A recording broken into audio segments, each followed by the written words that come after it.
Il y a peu de séminaires dans lesquels je n'accorde pas une place plus ou moins grande à l'évolution de la pensée freudienne concernant le passage de la théorie de la séduction à la théorie du fantasme. La raison de mon insistance, c'est que l'abandon de la neurotica est souvent mal comprise. Et surtout depuis la libération de la parole concernant les violences sexuelles, la théorie du fantasme apparaît souvent comme une négation, voire comme une invention des violences sexuelles occasionnées dans l'enfance et dans l'adolescence.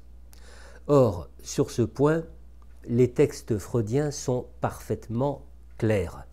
Le passage de la théorie première à la théorie seconde ne constitue en aucune façon une négation de ces violences. Autrement dit, il y a une place pour les violences avérées et il y a une place pour les violences fantasmées. Et il existe de nombreux biais susceptibles d'orienter les patients vers une certitude en faveur des premières. J'y reviendrai dans ma prochaine vidéo.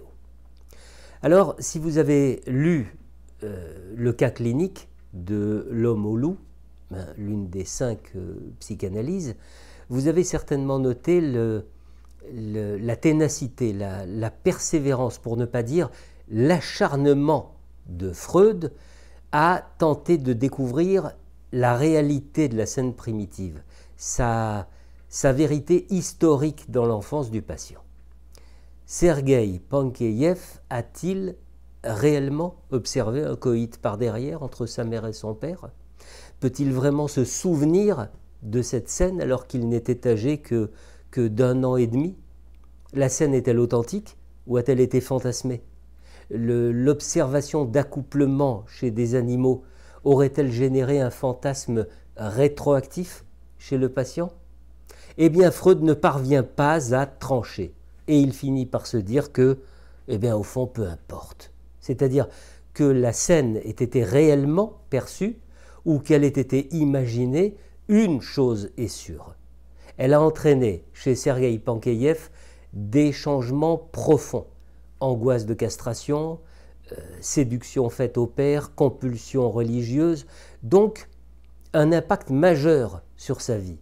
Ce qui a permis à Freud d'affirmer que la scène avait de toute façon une réalité psychique.